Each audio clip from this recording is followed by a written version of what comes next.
Bueno, mira, hay grandes expectativas, ¿no? De verdad que la UNASUR es parte de la nueva institucionalidad política en América Latina y el Caribe y tiene un papel estelar que jugar. Yo creo que el señor Samper debe sentarse y darle una lectura a los compromisos que hay en nuestra América. Después de la reunión de la CELAC, que es un universo mucho más amplio, en La Habana, allí, mira, se declaró América Latina y el Caribe como una zona de paz. Eso implica, por supuesto, de que debe asumir algunas tareas y la principal debe ser luchar por la salida de las bases militares norteamericanas de nuestro continente. Poco siguiendo lo que hizo Correa, que cerró la base militar de Manta. En Colombia tenemos 8 bases militares. Esa debe ser la primera preocupación del señor Samper. La segunda, allí se declaró la lucha contra el colonialismo, se respaldó, incluso se colocó simbólicamente una silla para Puerto Rico y se respaldó abiertamente la lucha de Argentina en el tema de Malvinas. Eso quiere decir que Samper debe de alguna forma liderizar la propuesta de que debemos cerrar la lucha anticolonial y lo que se llaman las aspiraciones de liberación nacional de nuestra América. Nosotros... ¿Pero tú crees que esas consignas hoy día están vigentes? Bueno, pero vamos para allá, porque se habló de paz. Esta es una zona de paz y eso conspira contra la paz. Todavía hay colonias en el Caribe Oriental, hay colonias en el Caribe Occidental frente a nuestras narices, hay colonias incluso en territorio continental, porque la Cayena francesa está en territorio continental. Nosotros debemos liberar este continente del colonialismo, eso es una vergüenza para nuestra América. Y por supuesto, ir a también acompañar los procesos internos en nuestras sociedades, en cada una, de tal forma de apuntalar los procesos democráticos que se han venido, digamos, desarrollando en nuestra América y despejar definitivamente a todos aquellos elementos que han sido sembrados, ojo, porque esos elementos desestabilizadores, poco democrático ha sido sembrado por quienes aspiran que esto sea su patio trasero, quienes dominaron por muchos años a nuestra América. Sudamérica es patio trasero de los Estados Unidos, como ya no es, y la última asamblea de la OEA en el tema de los fondos buitres, con el caso de Argentina, pues demostró que Estados Unidos se quedó con el voto de ellos solos.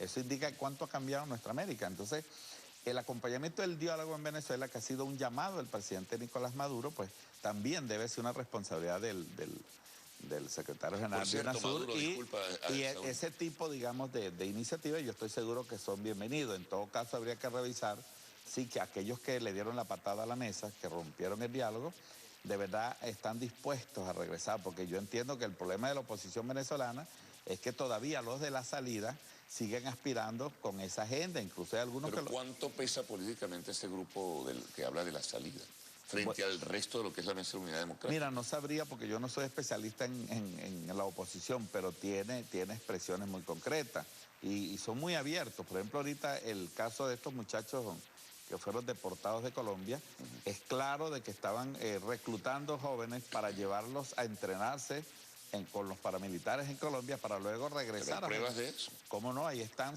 con armas en la mano y con uniformes militares. No lo publiqué yo, lo publicó El Tiempo de Bogotá, que es un periódico, por cierto, de derecha, que no se le puede acusar chavista. Y está el video que se presentó recientemente, donde ellos de una manera abierta están conversando liberalmente de los planes que tenían para San Cristóbal. Pero esas son... ¿Qué decían? Bueno, que iban a poner bombas en discotecas, en puentes, en el CNE, en fin, generar el caos en San Cristóbal. Y está comprobado que este movimiento de este Saleh, e igualmente que Jabú, de Julio Rivas, ambos, estos muchachos eran los pilares de Salas Romer, que la Torre Estrato pues tiene su búnker allí para reclutar a estos muchachos para generar violencia. Por cierto que el viejo Salas Romer está fuera del país, está huyendo porque no le hace frente a la justicia. Este es un peón. El hijo también, creo. Pero son peones del imperio. Mira, los Salas Romer tienen un banco en los Estados Unidos que se llama Connecticut Bank. Para que alguien tenga un político, una cuenta en los Estados Unidos, tienen. Un banco, Connecticut Bank se llama. Y para que un político tenga una cuenta en los Estados Unidos, eso cuesta. Y mira, imagínate tú para que tenga un banco. Tiene que haber una relación política, hay mucho compromiso. ¿Y dónde vino ese dinero para tener un banco? Ah, bueno, y todos han sido políticos, porque que yo sepa, el padre fue siempre, después de diputado fue gobernador y el otro gobernador. Lo cierto es que ninguno ha sido empresario, excepto el tío Jacobo Salas, pero estos no han sido dirigentes empresariales, han sido políticos, que quiere decir que los dineros del Estado Carabobo sirvieron para financiar este banco. Se llaman Connecticut Bank. Métete en internet para que tú veas que ellos son socios de ese banco e incluso tienen un director ejecutivo que es uno de los hijos de Sala. ¿Cómo se llama? Creo que Juan Manuel, creo que se llama. Es una denuncia seria, ¿no? ¿Tú sabes quién me la dio a mí? Me la dio gente de la oposición, para que tú sepas. Por esa vía llegué yo a esa información y ellos no la niegan, de paso.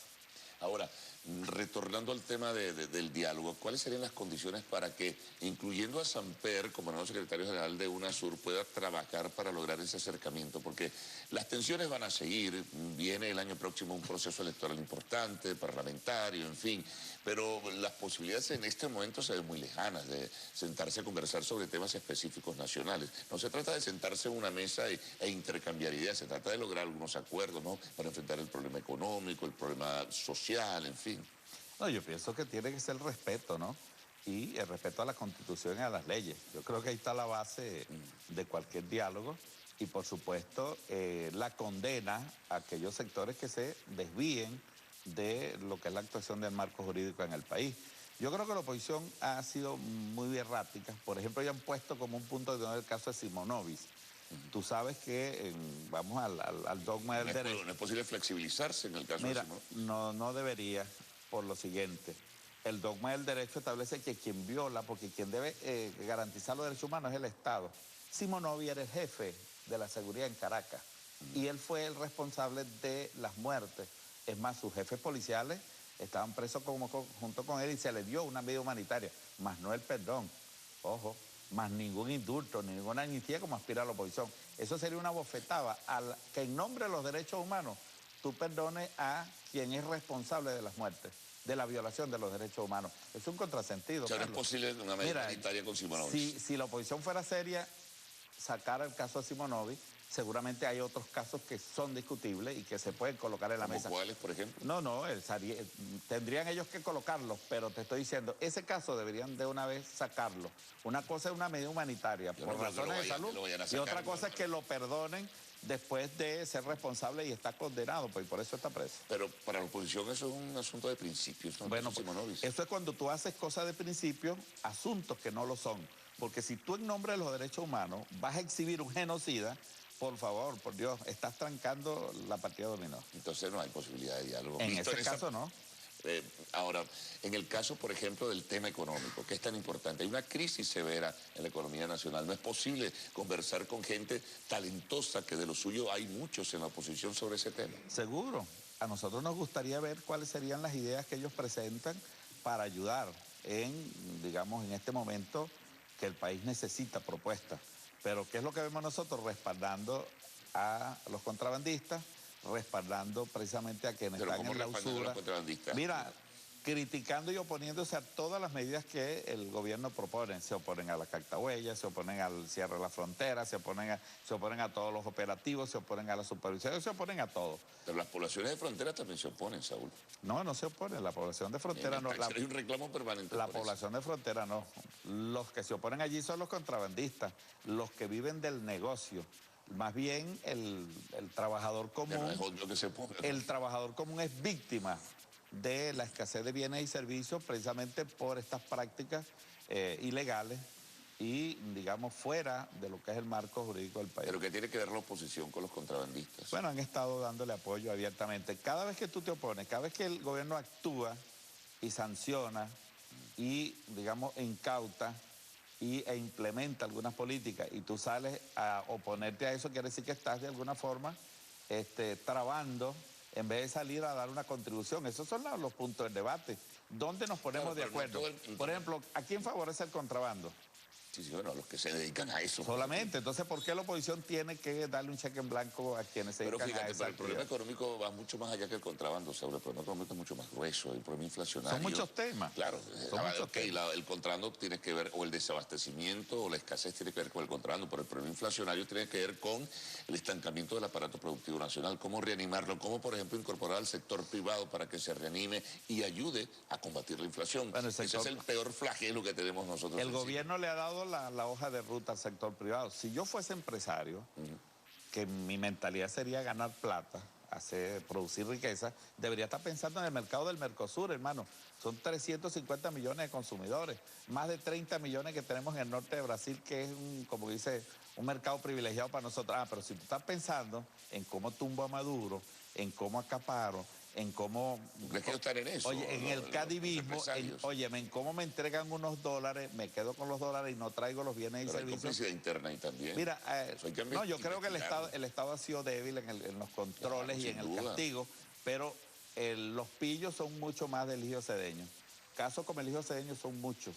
E incluso empresas que se dicen serias también tienen los mecanismos fraudulentos para... Por ejemplo, tú que mencionaste... Aquí llega un momento que la gente, en vez de producir riqueza por la vía de producción de bienes y servicios, la gente prefiere pues poner la mano a los dólares y empezarlos a revender. Y bueno, ahí ganan plata sin hacer ningún esfuerzo. Y eso lamentablemente es una tentación en Venezuela. Allí ahora, pero te insisto, la complicidad interna. O sea, ¿qué pasó? ¿Quiénes eran esos funcionarios que le daban carta blanca a la entrega de esos 25.000 millones de dólares en Cadiz? Eso es insólito que nadie sepa quiénes son. Bueno, ya por lo menos... Uno que otro, que la Fiscalía la Fiscalía anunció algunas empresas.